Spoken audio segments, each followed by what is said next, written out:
બનો છું, પરંતુ મારાથી સારા સારા વક્તાઓ બિરસા મુંડાજીના માટે ઘણું બધું કહી ગયા, ઘણું બધું જણાવી ગયા. તો હું સંપૂર્ણ બિરસા મુંડાજીના જીવન ચરિત્રથી એક વાત જરૂર શીખ્યો છું કે તમારે તમારું અસ્તિત્વ ટકાવવા માટે તમારે બહાર ઉતરવું પડશે, તમારે તમારી બલિ આપવી પડશે, તમારે તમારું યોગદાન આપવું પડશે.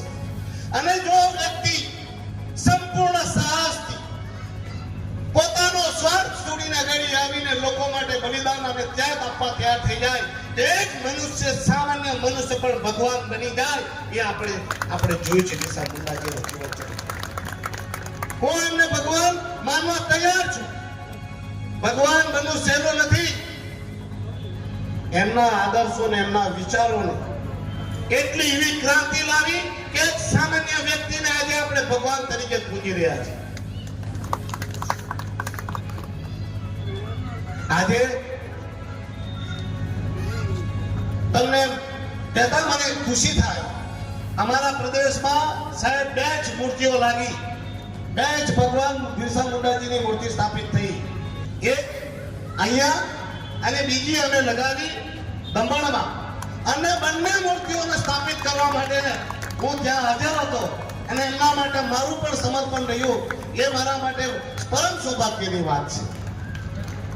અમારા દમણમાં તો જ્યારે મૂર્તિ લગાવવાની હતી, દમણનું પ્રશાસન દાણાબાણ કરવા લાગ્યું કે મૂર્તિ નહીં લગાવવાની. અમે કીધું કે મૂર્તિ લગાવશો, લગાવીને જ રહેશું, તમારે જે તોડવું હોય તે તોડી લો. અમે જરી ઉપર બિરસા મુંડાજીની મૂર્તિ લગાવી દીધી, તેનું નામકરણ કરી દીધું અને 8 અધિકારીઓ કાલે પગે પડતા દોડતા આવેલા ફોટા પડાવવા. કેમ કે એમના બાપે ઉપરથી કીધું કે જાઓ 7 દિવસ સુધી તમારે કાર્યક્રમ કરવાના છે. તો એ લોકો દોડાદોડ કરીને ફોટા પડાવવા આવી ગયા.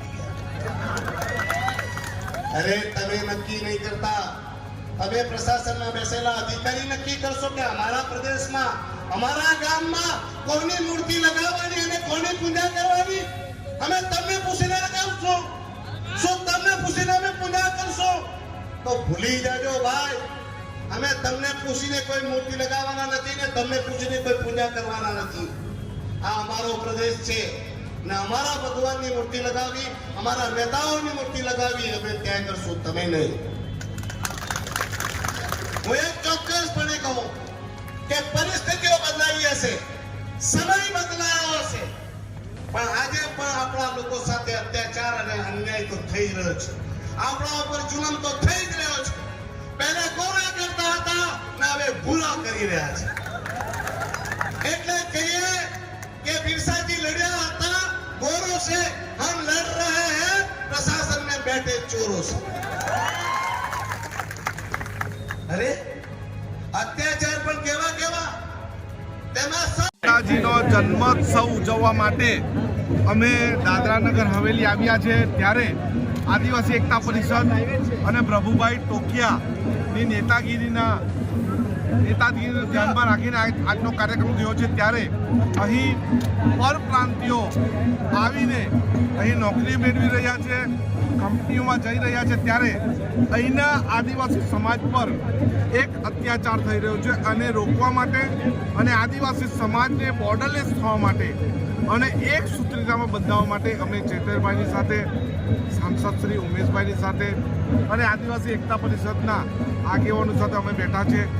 જ્યાં પણ જરૂર પડશે આદિવાસી સમાજના હક અને અધિકાર માટે ત્યાં અમે લડશું. પરંતુ અહીં કોઈ અત્યાચાર થશે, અહીંના પ્રશાસક દ્વારા અત્યાચાર થશે, એ અમે ચલાવવાના નથી. અમે ક્રાંતિકારી બિરસા મુંડાજીના રસ્તા પર ચાલવાવાળા છે. અમે ઝૂકવાવાળા નથી, અમે લડવાવાળા છીએ.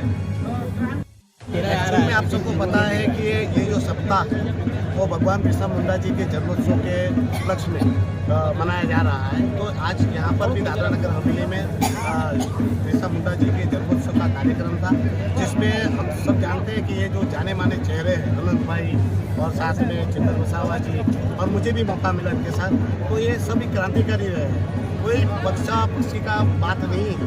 हम सब जो समकक्ष विचारधारा वाले लोग हैं, उन्होंने सोचा कि एक मंच पर आने का वक्त है, क्योंकि अभी का जो समय है वो बहुत ही संघर्षपूर्ण समय है। हमारी जनता पर कितने अत्याचार और अन्याय हो रहे हैं वो आपके समक्ष है। तो हमारी जनता को हम विश्वास दिलाना चाहते थे कि हमारा जो समय विपरीत समय है उस पर हमारे साथी चेतन भाई वसावा हो, अनंत भाई हो या मैं खुद आपके साथ ऐसे कठिन समय में हम आपके साथ हैं। आप भी हिम्मत करें और एकजुट बने और हमारी हक और अधिकार की लड़ाई में आप एकजुट बनकर आगे आए, हम आपके साथ हैं।